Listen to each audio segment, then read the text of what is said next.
नमस्कार. प्रभाग क्रमांक 17 मधील सर्व माझे बंधू भगिनी आणि माझे मित्रवर्ग आणि माझे सहकार्य, माझे कार्यकर्ते या सर्वांना माझा मनपूर्वक नमस्कार.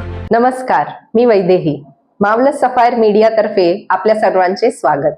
आज आम्ही आलो आहोत मीरा भाईंदर इथे. मीरा भाईंदरच्या येणाऱ्या महानगरपालिकेच्या निवडणुकीत आज आपल्या बरोबर आहेत शिवसेना शिंदे गटचे लोकप्रिय उमेदवार श्री दिलीप भोईर यांचे आम्ही स्थानिक मुद्द्यावर मुलाखत घेऊया. सर, स्वागत आहे आपलं आमच्या मीडियामध्ये.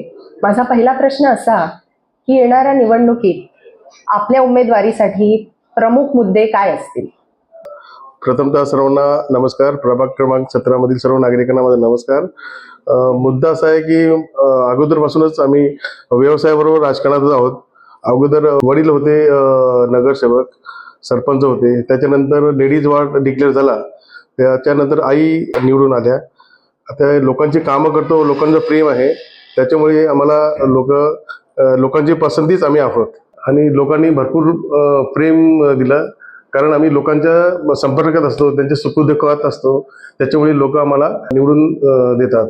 आता ही आगामी निवडणूक आलेली आहे 2026ला, तर त्याच्यासाठी मी प्रयत्नशील आहे आणि मला असा विश्वास आहे की लोक मला एक्सेप्ट करणार, कारण गेली 7-8 वर्ष मी लोकांच्या संपर्कात आहे.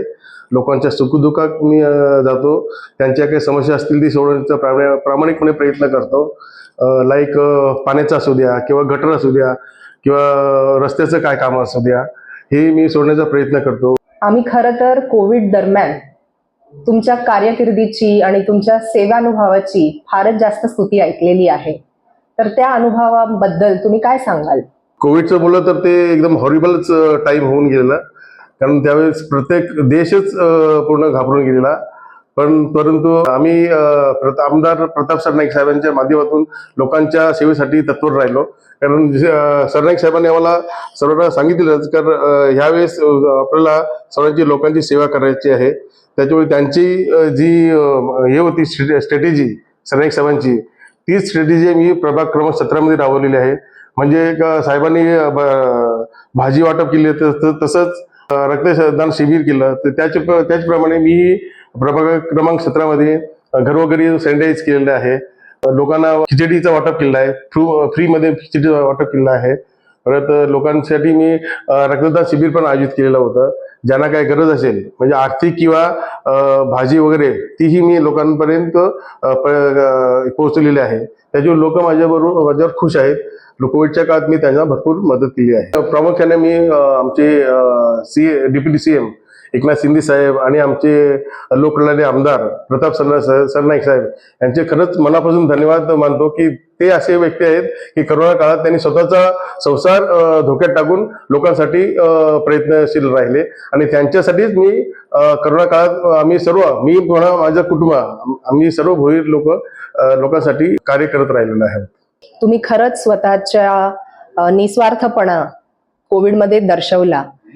आता जर आजचे मुद्दे आपल्याला मांडायचे असतील तर खरं तर युवकांच्या रोजगारासाठी आणि महिलांच्या सुरक्षिततेसाठी, सक्षमीकरणासाठी तुमचे काय उपक्रम असतील? युवकांसाठी आणि महिलांसाठी सांगाल तर आमचे आमदार प्रताप सरनाईक साहेबांनी ज्या पण योजना राबवल्या आहेत, त्या योजनेचा फायदा कसा घ्यावा याचं पूर्वपूर माहिती मी युवकांना देतो आणि महिलांना पण देतो. दुसरी युवकांचं मनोबल वाढावं म्हणून 10वी आणि 12वीसाठी मी प्रत्येक वर्षी जे पण उत्तीर्ण आहेत त्यांना एक माझ्यासाठी छोटी एक गिफ्ट मी देतो. आणि तसेच मुलांसाठी मनोरंजन व्हावं, क्रिकेटमध्ये प्राधान्य, त्यांना चांगले जोश यावं म्हणून त्यांच्यासाठी मी प्रत्येक सोसायटीमध्ये एक टुर्नामेंट भरत असतो प्रत्येक वर्षी. आणि महिलांचं विचार केलं तर महिलांसाठी याच्यासाठी सुरक्षेसाठी मी प्रयत्नशील राहीन. आणि सुरक्षेसाठी प्रामुख्याने आजकाल चेन स्नॅचिंगचे भरपूर प्रमाण वाढलेलं आहे, म्हणून मी महिलांसाठी प्रामुख्याने जागेवर आणि चौकात मी CCTV लावण्याचा प्रयत्न करणार. आणि त्यांच्या आरोग्यासाठी, युवकांच्या आणि महिलांच्या, ते प्रभाग क्रमांक 17 मधील सर्वांच्या आरोग्यासाठी जेवढ्या काही योजना असतील त्या मी राबवण्याचा प्रयत्न करणार. पुढचा प्रश्न असा की श्री एकनाथ शिंदेजी जे आपले डेप्युटी सीएम आहेत, त्यांच्या नेतृत्वाखाली आपल्या वॉर्डच्या रहिवाशांना काय लाभ असतील? भविष्यामध्ये त्यांचा मला एकनाथ शिंदे साहेबांचा आणि प्रताप सरनाईक साहेबांचा सपोर्ट असेल आणि त्यांच्या माध्यमातून आम्ही कार्य करत राहू. आमचे आमदार लाडके आमदार प्रताप सरनाईक हे आता मंत्री असून सुद्धा आम्ही छोटा प्रोग्राम अरेंज केला तरी पण त्यांचा वेळ काढून ते आमच्या प्रोग्राम अटेंड करतात. त्याच्यामुळे आम्हाला आणखी ऊर्जा येते की त्याच्यामुळे आम्ही आणखी प्रोग्राम आयोजित करतो. त्याच्यामुळे आम्हाला पण एक समाधान होते आणि आमची जनता पण त्याच्यामुळे खुश राहते. सर, शेवटचा प्रश्न असा की नागरिकांची तक्रार ऐकण्यासाठी तुमचे काही खास उपक्रम असतील का, आणि येणाऱ्या निवडणुकीसाठी जनतेला तुमचे काय आवाहन असतील?